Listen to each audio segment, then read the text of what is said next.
Well, hey everybody, welcome to Hanging Out with Successful Bar Exam Takers. And we have a real treat today. We have a student who passed the California bar exam. I know, can you believe it? It's unbelievable. People actually passed the exam, and we've got a real live living specimen of one of them here. I want to welcome Rebecca O'Cray Murphy to the broadcast today. Hi, Rebecca. How are you? I'm well. How are you? Well, good. You're looking great. And I'm so excited to see you and to have you share your story with everybody. You passed the February 2017 California Attorney's Exam. And as you well know, the pass rate was 33% overall. So this was a brutally difficult. In fact, it's being called the worst Cal Bar results in a decade, actually, maybe even a little longer than that. So you must be feeling great today.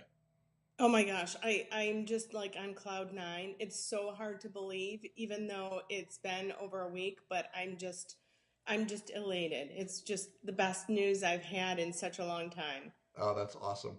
Well, let's go back to the beginning, sort of, the beginning-ish, and talk a little bit about your journey to the California bar. Can you tell our audience a little bit about your background? I went to school in the 90s to law school. So I graduated from law school in 96. I went to a school in Michigan and took the Michigan bar in November of 96 and passed the bar. And I practiced for a few years then, and then I relocated to Arizona. And so I took the bar in Arizona in 2004 and passed that bar exam. And I practiced for a few years, and then I got into higher education, and I was teaching and doing curriculum design from about 2009 until about 2016. And my husband relocated to California, so I had to kind of relocate as well. And so then I had to, it's like, do I take the bar? Do I not? And I said, well, I will. And I took the July bar and I was unsuccessful. And I got my results right before Thanksgiving. Mhm. And then I found Celebration Law Review. Yeah, and when you took the exam the first time, how did you prepare for that first time going back into the first time at the California bar? Well, I self-studied. So I basically went on the State Bar of California website and I downloaded the tests that they had had in prior years, Mhm. and then I downloaded the model answers, and then I just went through and studied those. And people told me, "Why don't you take a bar review class?" And quite frankly, I had self-studied in Arizona, Mhm. and everyone told me, "Oh, you can do it."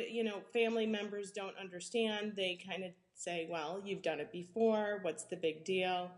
And it's been a long time, so Yeah, it wasn't the I came close, but close is not good enough.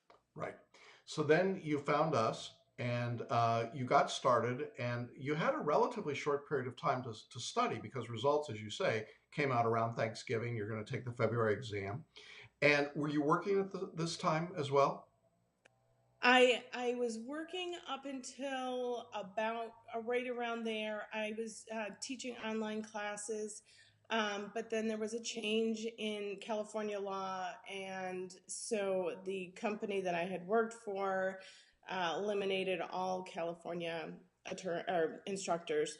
And so at that point in time, I was just focused. I was doing some work for an attorney locally, Mhm. but it wasn't regular employment.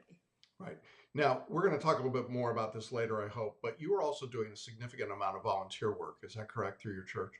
Yes, I help with the teens with the youth group, and then I started an organization. Well, I started within our church a group called Stephen Ministries. So Right. we were meeting regularly. I went out to Florida for a couple of weeks for a training on that. I was interviewing people, picking a team, putting that program together. Okay. And then I'm on the PTA. I'm pretty involved in my kids' lives. I'm on the volleyball board for my son, and just different things like that. Okay. And how old are your kids? I have a 17-year-old, a 19-year-old, and a 21-year-old. Okay. So there you go, folks. It can be done. All right, so now three kids, 17 years old. Oh God, you're doing the church work, the Stevens ministry volunteer work, which is I'm familiar with, and it's just incredible work. Um, and you're studying for the bar, and you're sort of trying to live a life as you're going along. Let's talk a little bit about how you studied and prepared for the February test. Can you kind of describe what a study day looked like for you? Well, I really tried to follow what you said in your in your approach. And so typically I would get up, um, I would go to the gym, and then I would come back and I would study like one section. So whatever that was, whether it was reading, whether it was watching a video, whether it was doing practice tests, whatever it was, typically I mapped it out at the beginning. I'm a pretty pragmatic person, so I kind of mapped it out, figured it out how many days I needed to do, how much prep time at the end, Mhm. and did most of the time one per day.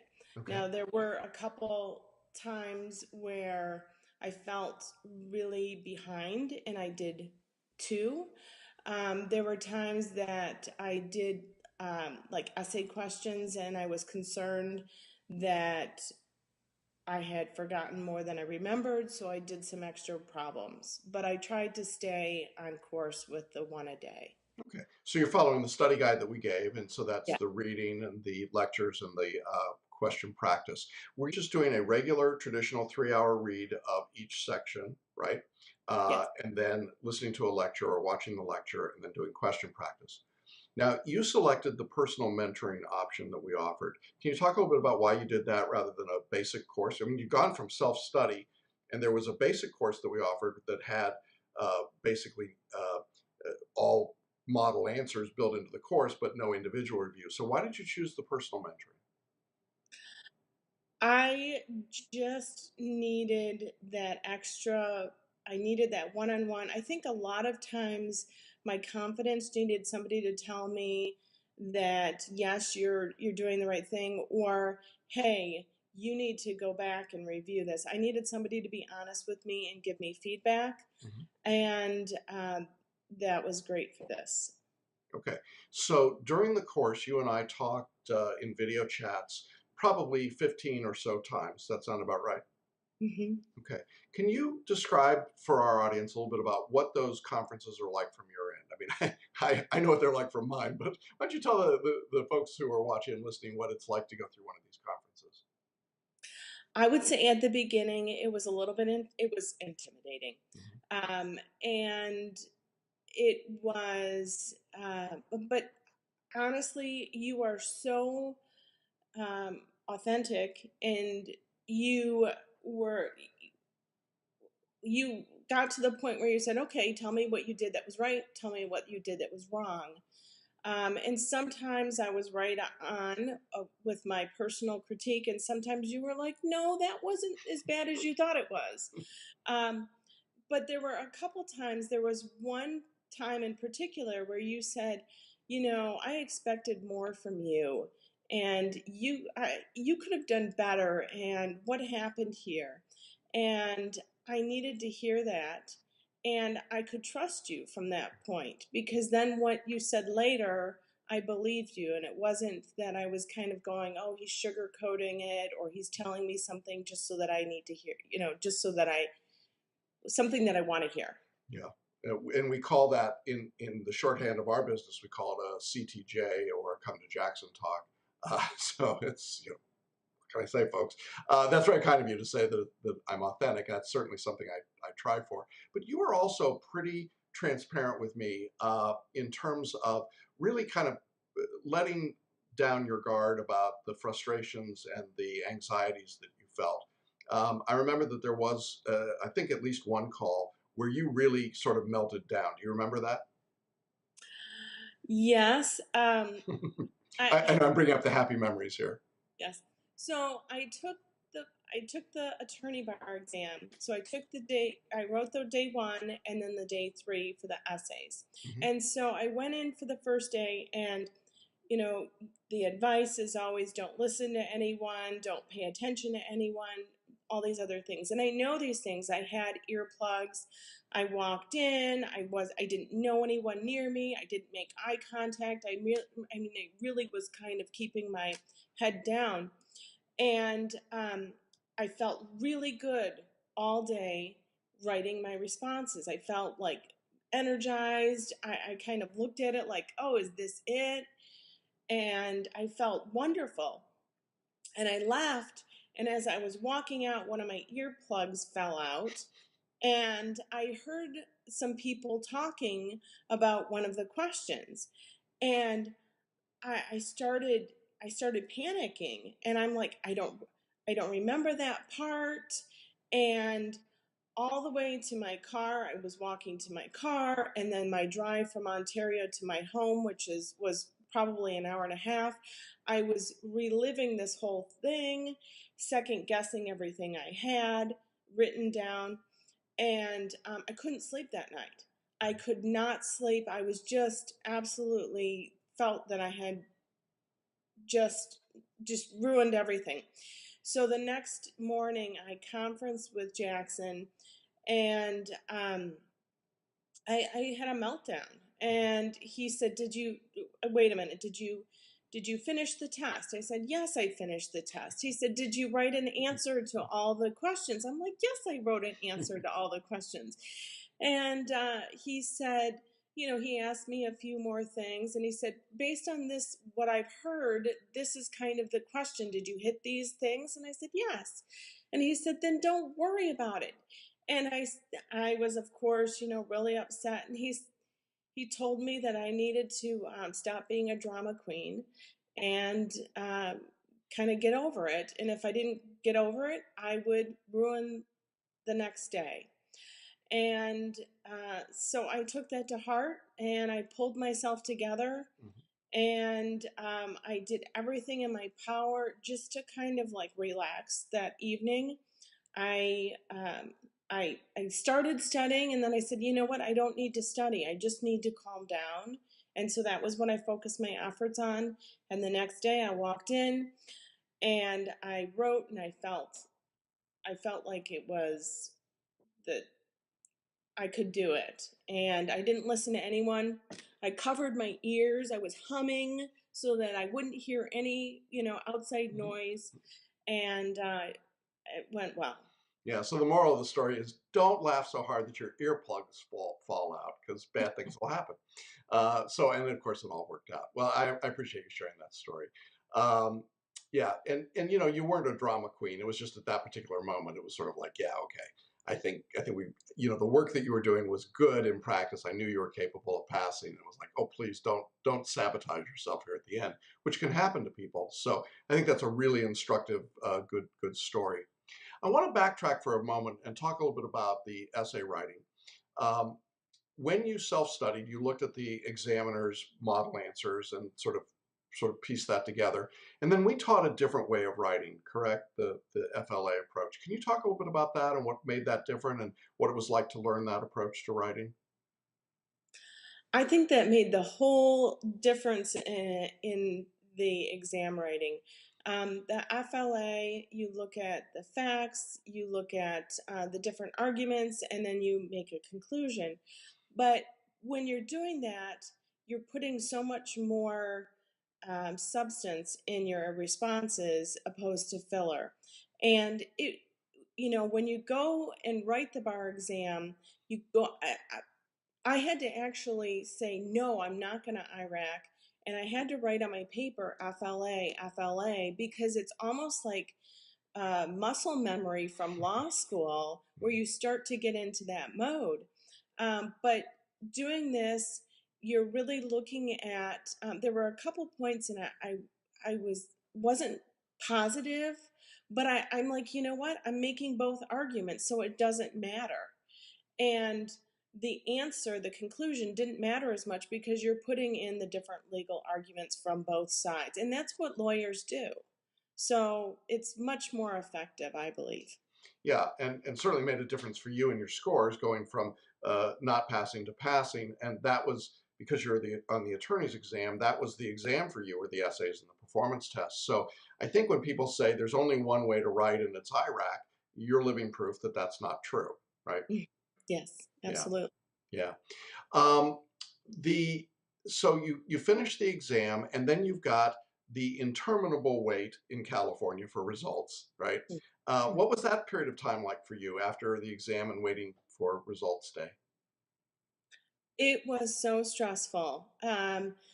And I tried to block out everything to not think about it. And you had a podcast where you were going through all the questions from the exam. I didn't listen to it. I really can feed off of other people, and I didn't want to start going through and rehashing all the questions, so I didn't listen to that. And I didn't go back and like look up any answers or any information. I tried to completely, put it out of my mind. So I focused on a lot of volunteer work. I actually spent 3 weeks proctoring AP exams at the high school. And so the kids were like, "You don't understand." And I'm like, "No, I do understand. Trust me, I understand." And then I did some work for this attorney and, just kind of continued my life. But that time, even up into pressing the button to find out whether I passed or not, I mean, it's agonizing. Yeah. And what was it like? Tell me a little bit about Friday night, 6 p.m. Pacific time. You go online. What happened? Well, um, I 6 p.m. came, and my husband said, "Do you?" I said, "Oh, I don't know. I don't want to check. I want to check, but I don't want to check." And he said, "Well, do you want me to look for you?" And I said, "No, I don't want you to look for me." But he came and he sat by me, and I typed it in, and then I didn't press enter. I just sat there and waited, and I just needed to, kind of gather myself. And finally, I pressed enter, I closed my eyes, and I opened up, and oh my gosh, I was just so like giddy.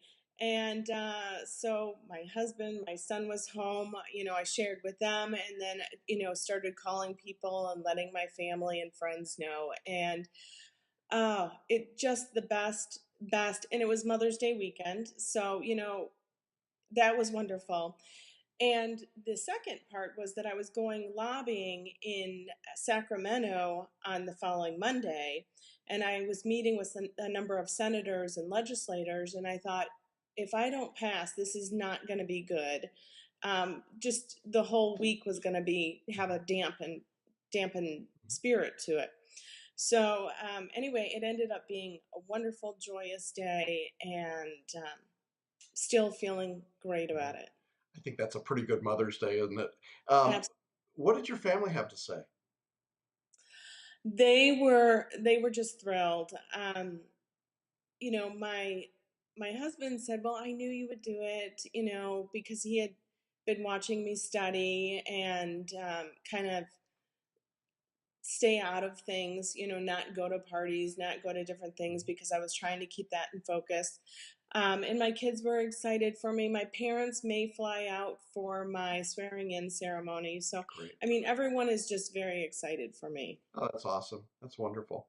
One of the things I loved about the way you studied for the bar was your ability to keep all the balls juggling and in the air. But also this, I want to come back to some of this volunteer work you did because I thought it was particularly significant that you had a bigger focus. You saw a bigger world out there. Can you talk a little bit about the role that played in your studies and how you integrated that? We put out, we get back tenfold.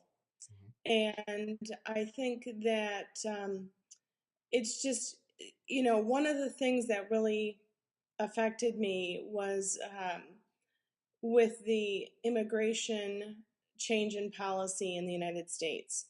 And I really wanted to go to the airport and to help some of the people who Mhm. were being turned away. And at that point in time, I felt I couldn't. Mhm. But now I can do things like that. But in terms of, I just think that it's important that we give back. We have certain gifts gifts, we have talents, we have time, we have treasure, we have gifts, and we need to give those back in order to be in this society. Yeah, So yeah. It's rare. I mean, it's rare that lawyers are the heroes, isn't it?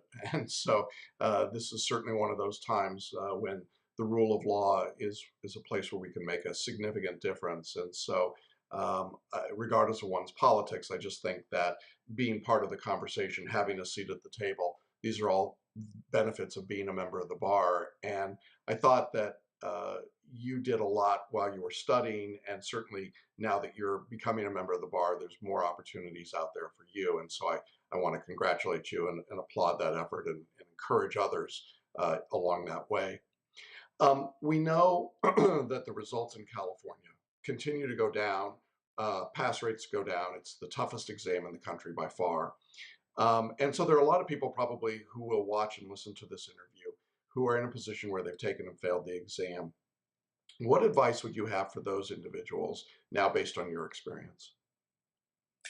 I think that there are a few things.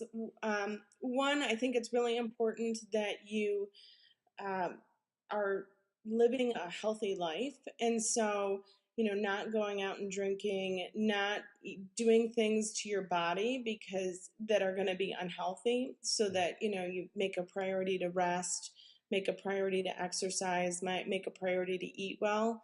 Mhm. Also, um, I listen to your affirmations every day. Mhm. And that was really important for me to really get my mind fixed on I can do this after not succeeding the first time in California.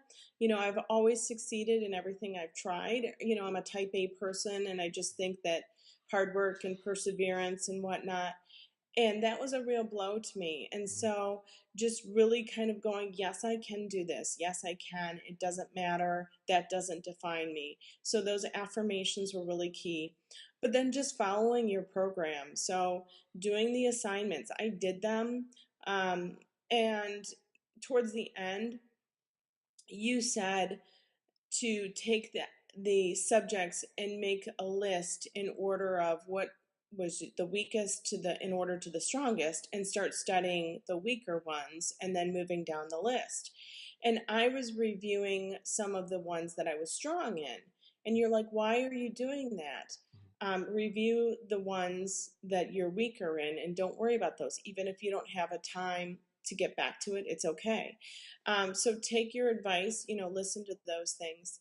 Um, the other thing is do everything you can to stay healthy. I ended up in the hospital. I had pneumonia, and that really set me back. And so you were telling me, rest. You need to rest. You need to, get better.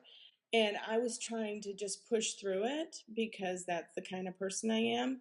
And so you're like, listen, I know this advice is counterintuitive, but listen to me. And so I tried to listen to what you said. So if you are telling people to do something, you have a reason behind There you go, folks. I paid her nothing to say that. that. Well, listen, I'm so thrilled for you, Rebecca. This is such a great outcome, and I know how hard you worked, and I know how many things you had to do, and overcoming being sick, and all of the family obligations, and everything else going on, and a terribly difficult exam, and you did it. And I just could not be happier. I'm proud of you. I'm proud of the effort and the work. I know you're going to do great things in California, but just in the world around you. And you're really the kind of person that we want to see at Celebration Bar Review become a member of the bar. So this was a big win. When you passed, there was a major cheer here in the office, on the Facebook group, everywhere. People were very, very excited about that. And so uh, please accept our congratulations. Uh, Thank look forward to hearing great things from you as you continue to go along. I know you're still part of our Facebook group, and you offer suggestions and hope to our existing students. So thanks for doing that as well. Um, anything else you want to say to our audience before we wrap up here today? you.